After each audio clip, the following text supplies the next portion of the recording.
மேடையில் இருக்க பெரியவங்க நண்பர்கள் எல்லாருக்கும் வணக்கம். அண்ட் வந்திருக்கிற பத்திரிகை தொலைக்காட்சி இணையதள நண்பர்கள், ஃபோட்டோகிராஃபர்ஸ், கேமராமேன் எல்லாருக்கும் வணக்கம். அண்ட் சூரியன் என்னுடைய ரசிகர்கள் எல்லாருக்கும் என்னுடைய வணக்கம். ஃபஸ்ட்டு கொஞ்ச நேரம் லேட்டாக வந்துட்டேன், அதுக்கு ஃபஸ்ட்டு சாரி. எங்கேருந்து ஆரம்பிக்கணும்னு தெரியல, ஏன்னா இந்த படத்தில் எனக்கு பிடிச்சவங்க நெருக்கமானவங்க நிறைய பேர் இருக்கிறாங்க. நான் முதல்ல இந்த படத்துடைய ட்ரெய்லர் பற்றி சொல்லிடுறேன். ஒரு சாலிட் ஆக்ஷன் ஃபிலிமுக்கான எல்லாமே இருக்கிற ஒரு ட்ரெய்லராக இருந்துச்சு அது. இந்த படம் இதையே தான் டெலிவர் பண்ணோம் அப்படின்னு நான் நம்புகிறேன். அண்ட் துரை செந்தில் அண்ணன், என்னுடைய எதிர்நீச்சல் காக்கி சட்டை படத்தின் இயக்குனர், அவர் ஸ்பாட்டில் எல்லாரும் சொன்னது அப்படிதான், எப்போவுமே சிரிச்சுட்டே அந்த ஸ்மைலோடே தான் இருப்பார். திட்டணும்னா கூட அதிகபட்சம் சிரிச்சுட்டே ஏன் இப்படி பண்ணீங்க அப்படின்னு கேட்பாரு. தப்பு பண்ணவனுக்கே ஒரு டவுட்டாக இருக்கும், இருந்தாலும் நம்மளை கலாய்க்கிறாரா இல்லை திட்ட தான் செய்கிறாரா என்ன அப்படின்னு சொல்லி. அவ்வளோ ஒரு ஸ்வீட்டான மனிதர். ஸோ அவர் இந்த படம் ஒரு பெர்ஃபெக்டான டைட்டிலோட ஒரு அருமையான ஒரு களத்தோட வருது. அவருக்கு இன்னும் ஒரு வெற்றி படமாக இந்த படம் இருக்கட்டும்.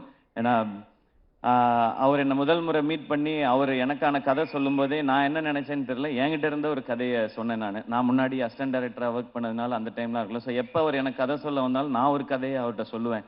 இப்படிதான் எங்களோட ரிலேஷன். அது ஏன்னு அவர்கிட்ட மட்டும்தான் நான் வேற யார்ட்டையும் அப்படி சொல்லியிருக்கேனான்றது தெரியல. அவ்வளோ ஒரு கம்ஃபர்ட் இருக்கும். வடிவுக்கரசி அம்மா சொன்ன மாதிரி எப்பவுமே எல்லாரையுமே சந்தோஷமா கரெக்டா அவங்கள வச்சுக்கிறதுல அவர் அடிச்சுக்கவே முடியாதுன்னு நினைக்கிறேன். எனக்கு அவரோட ஒர்க் பண்ணது ஒரு நல்ல அனுபவம். இந்த வெற்றி இன்னும் அவர் அடுத்த கட்டத்துக்கு கொண்டு போட்டோம். வாழ்த்துக்கள்ண்ண. அண்ட் குமார்ண்ண, அவர் வருத்தப்பட வாலிபர் சங்கம்ல எனக்கு பழக்கம். அப்போ அவர் ஒர்க் பண்ணார், ப்ரொடக்ஷன் எக்ஸிக்யூட்டிவாக ஒர்க் பண்ணார். விட மாட்டார், எல்லாரையும் ட்ரில்லு வாங்குவார், சீக்கிரம் வேலையை முடிக்கணும், டைம் வேஸ்ட் பண்ண விட மாட்டார், காசு வேஸ்ட் பண்ண விட மாட்டார். ஸோ வேற ஒருத்தர் காசு போட்டாலே அப்படி இருக்கிற ஒருத்தர் அவர் காசு போட்டால் எப்படி இருப்பாருன்னு நீங்கள் நினச்சிக்கோங்க. எனக்கு தெரிஞ்ச ப்ரொடியூசராக இல்லாமல் அங்கேயுமே ஒரு ப்ரொடக்ஷன் எக்ஸிக்யூட்டிவாக தான் பிஹேவ் பண்ணியிருப்பாருன்னு நினைக்கிறேன். ஏன்னா யாராவது டப்புன்னு சம்பளம் கேட்டுருவாங்களோ அப்படின்றதுனால சீக்கிரம் முடிக்கலையா அப்படின்னு அந்த கோவமான ஒரு ஃபேஸ் ஒன்று வச்சுப்பாரு. அண்ட் நான் அவரை நிறைய டைம் பார்த்துருக்கேன். சூரியனை இறக்கி விட்டு போவார் அவர் வீட்டுக்கிட்ட.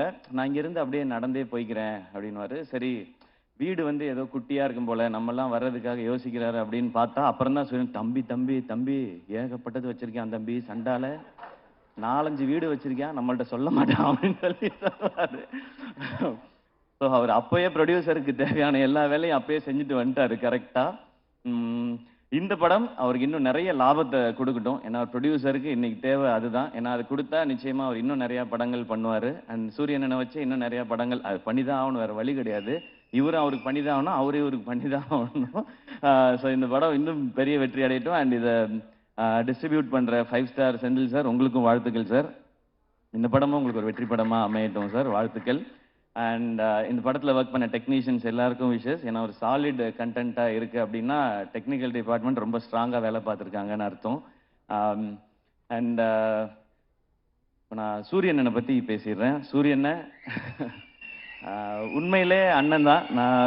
நான் ஜென்ரலாக இப்போ நான் திருச்சி பக்கத்துலேருந்து வந்ததுனால என்னை விட கொஞ்சம் வயசு மூத்தவங்களை பார்த்தா நான் அண்ணன் பேசி பழக்கம். எனக்கு அது சேனலில் இருக்கும் பொழுதுமே அப்படிதான், எல்லாரையும் அண்ணன் தான் கூப்பிடுவேன். அது ஒரு மரியாதை, இந்த ரெஸ்பெக்டுக்காக. பட் சூரியன் எப்போவுமே ஆத்மார்த்தமாக நான் அண்ணன் தான் கூப்பிடுவேன், அவரும் என்ன ஆத்மார்த்தமாக தம்பின்னு தான் கூப்பிடுவார். இது சினிமா நட்பு அதெல்லாம் தாண்டின ஒன்று, அது எல்லாருக்குமே தெரிஞ்சது தான், அதை நான் தனியாக சொல்ல தேவையில்லை. சூரியண்ணனுக்கு முதல்ல அவரை கதையின் நாயகனா நீங்கள் நடிக்கலான்னு சொல்லி அவருக்கு ஃபஸ்ட்டு கதை சொன்னது நான் தான். அவருக்கு ஞாபகம் இருக்கான்னு தெரியல, ஏன்னா இப்போ பெரிய பெரிய டைரக்டர்ஸோட ஒர்க் பண்ணுறாரு. ஸோ அப்போ புதுசாக கதை சொன்னவங்களை ஞாபகம் வச்சிருப்பாரான்னு தெரியல.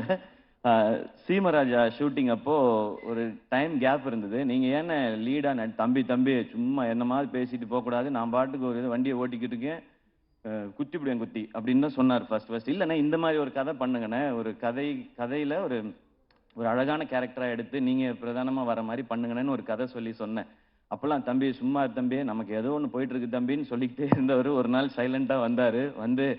தம்பி ஒன்று நடந்துச்சு தம்பி, உங்கள்கிட்ட சொல்லணும் தம்பி அப்படின்னாரு.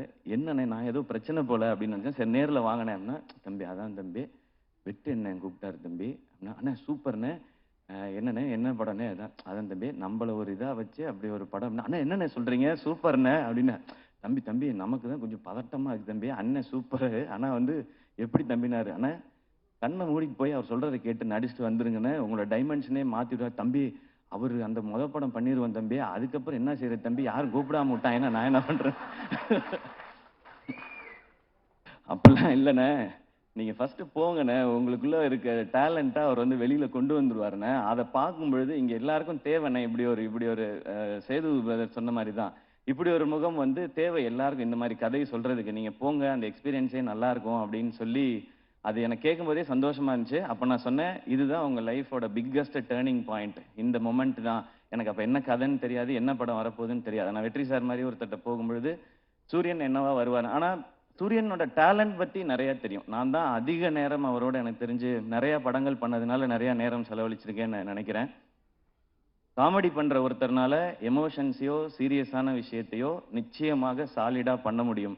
காமெடி பண்ற யாரையும் அண்டர் எஸ்டிமேட் பண்ணிடாதீங்க. அதுக்கு இன்னொரு எக்ஸாம்பிள் சூரியன். ரொம்ப சீரியஸா பெர்ஃபார்ம் பண்றவங்களால காமெடி பண்ண முடியாது, அது ரொம்ப கஷ்டம் அது. ஆனா காமெடி பண்றவங்களால சீரியஸான ரோல் எடுத்து பண்ண முடியும். இப்ப வெற்றி சார் மாதிரி ஒருத்தர் இருக்கும்போது, அவருக்கு ஆக்சுவலா நம்ம ஐபிஎல்ல சொல்ற மாதிரி தான் ஃப்ரீ ஹிட் சூரியன். எனக்கு ஜாலியா கண்ண மூடிட்டு சுத்தலாம், 6 தான் அது, எப்படி போய் விழுந்தாலும். அப்படி ஒரு பெர்ஃபார்மன்ஸ் அந்த படத்துல கொடுத்து தன்னை வந்து நிலைநிறுத்திக்கிட்டாரு. இப்போயும் ஆனா கேட்டா சொல்வார், அண்ணா ஹீரோ ஆயிட்டீங்க எப்படின்னா, தம்பி தம்பி அதெல்லாம் இல்லை தம்பி, நம்ம பிச்சு போடுவேன், இன்னொரு வாட்டி இதே ட்ராமா அவங்க பண்ணவே கூடாது, அடுத்தடுத்து அதான் பண்றீங்கன்னா. அப்புறம் கொட்டுக்காளி நாங்க பண்ணியிருக்கோம். ஸோ வெற்றி சார் வந்து விடுதலைன்னு ஒரு படத்துல சூரியனனுக்கு இப்படி ஒரு அடையாளத்தை கொடுத்துருக்காரு. அதுல இருந்து ஒரு பர்சன் கூட கீழே இறங்கிடக்கூடாது, அது கரெக்டா இருக்கணும்னு சொன்னாங்கன்னு சொன்னாங்க. ஆனா கொட்டுக்காளி படத்துல ஒரு ஸ்டெப் அதை விட நெக்ஸ்ட் ஸ்டெப் இருக்குன்னு நான் நம்புறேன் சார். ஸோ அது வந்து எங்களுக்கு ரொம்ப வினோத் இங்க இருக்காப்புல அந்த படத்துல ரொம்ப இன்னும் ஒரு புதுசான ஒரு சூரியனை நீங்க டெஃபினட்டா பார்ப்பீங்க. அண்ட் இந்த படம் ஃபுல்லான ஆக்ஷன்.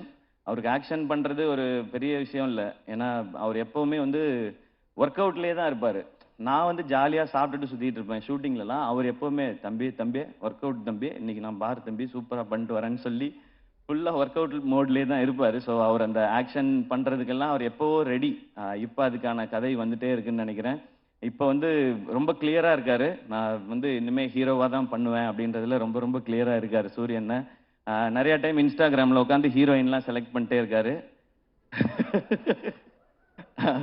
இதெல்லாம் பார்த்து தம்பி இது கரெக்டா இருக்குமா தம்பி அப்படிலாம் சொல்லி, ஸோ அந்த லெவலுக்கு பர்ஃபெக்டா ஒரு ஹீரோவா எல்லாமே செட் ஆயிட்டாரு. ஸோ ஆனால் கருடன் படம் உங்களுக்கு இன்னும் ஒரு பெரிய மைல் ஸ்டோனா இருக்கட்டும். அண்ட் கொட்டுக்காலியை எல்லாருக்கும் காட்டுறதுக்கு நான் வந்து காத்திருக்கேன். எல்லாரும் அதை பார்க்கணுன்னு நான் ஆசைப்படுறேன். சீக்கிரம் கொண்டு வந்து முக்கியமாக வெற்றி சார்ட்ட ஃபர்ஸ்ட் காட்டணும். ஏன்னா கொட்டுக்காளி படம் பற்றி எல்லாம் தெரியறதுக்கு முன்னாடியே வெற்றி சார் வந்து எல்லாத்தையுமே இந்த படம் ரொம்ப ரொம்ப ஸ்பெஷல் ஃபிலிமாக இருக்கும்னு சொல்லி டைரக்டரை வந்து பயங்கரமாக அப்ரிஷியேட் பண்ணி சொன்னாங்க. ஸோ உங்கள்ட்ட காட்டுறதுக்காக வெயிட் பண்ணிட்டு இருக்கோம் சார்.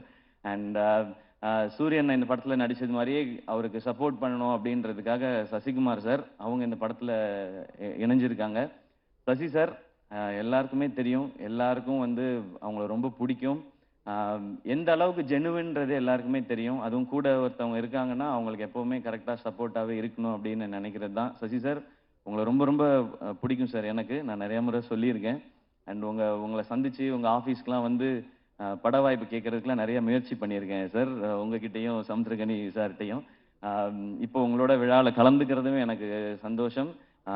நானும் சூரியன் மாதிரி உங்க கூட ஏதாவது ஒரு படத்தில் நடிச்சேன்னா இன்னும் ரொம்ப சந்தோஷப்படுவேன்னு நினைக்கிறேன் சார். அது சீக்கிரம் அமையும் நான் நம்புகிறேன்.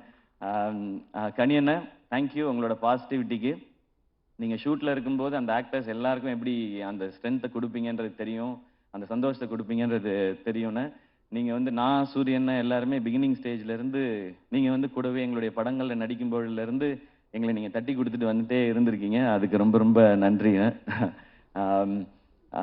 Yuvan Shankar Raja sir music, so அவருக்கு எங்களுடைய பெஸ்ட் விஷஸ். ஏன்னா சூரியன் ஹீரோ, யுவன் சார் மியூசிக் அப்படின்போது எனக்கு ஒரு எக்ஸ்ட்ரா சந்தோஷமாக இருக்குது. ஸோ இந்த படத்தில் ஒர்க் பண்ண நடித்த எல்லாருக்கும் ஒரு ஸ்பெஷலான ஃபிலிமாக அமையட்டும். இந்த படம் May 31 ரிலீஸ் இல்லைண்ணே? ஓகே, May 31 ரிலீஸ் ஆகுது. தேட்டரில் வந்து பாருங்கள். எல்லாருக்கும் பிடிக்கிற ஒரு சாலிட் ரூரல் என்டர்டெய்னராக, ஒரு கமர்ஷியல் என்டர்டெய்னராக நிச்சயமாக இருக்கும். அண்ட் வடிவுகரசியம்மா நிச்சயமாக எனக்கும் உங்களோட நடிக்கணுன்ற ஆசை நிறையவே இருக்குது. ஆனால் அது ஏதோ சின்னதாக பண்ணிடக்கூடாது. இது நான் மேடைக்காக சொல்லவே இல்லை, நான் லாஸ்ட் டைம் உங்கள்கிட்ட ஃபோனில் பேசும்போது சொன்னது தான். உங்களோட இன்டர்வியூ பார்த்துட்டு இப்போ நீங்கள் இவ்வளோ சொன்னதுக்கு அப்புறம் ஒரு ரோல் அது இருக்குன்னா அது உண்மையிலேயே அது ஸ்பெஷலாக இருந்து உங்களை கூப்பிட்டு அது கொடுத்தா தான் உங்களுக்கும் உங்களுடைய எக்ஸ்பீரியன்ஸ்க்கும் உங்களுடைய டேலண்ட்டுக்கும் நாங்கள் கொடுக்குற ரெஸ்பெக்டாக இருக்கும்னு நான் நினைக்கிறேன். Always love you ma'am for your genuinity. நீங்கள் இவ்வளோ பெரிய எக்ஸ்பீரியன்ஸில் இருந்துட்டு இந்த பசங்கள்லாம் சின்ன பசங்க தானே அப்படிலாம் யோசிக்காம நீங்கள் அவ்வளோ அன்பாக இருக்கீங்க. இது உங்கள்கிட்ட இருந்து நாங்கள் கற்றுக்க வேண்டிய குவாலிட்டின்னு நினைக்கிறேன். So once again thank you. இந்த விழா கூப்பிட்ட எல்லாருக்கும் என்னுடைய நன்றி. கருடன் மிகப்பெரிய வெற்றி அடையட்டும். நன்றி. Love you. செய்திகளை உடனுக்குடன் தெரிந்து கொள்ள உடனே சப்ஸ்கிரைப் பண்ணுங்க.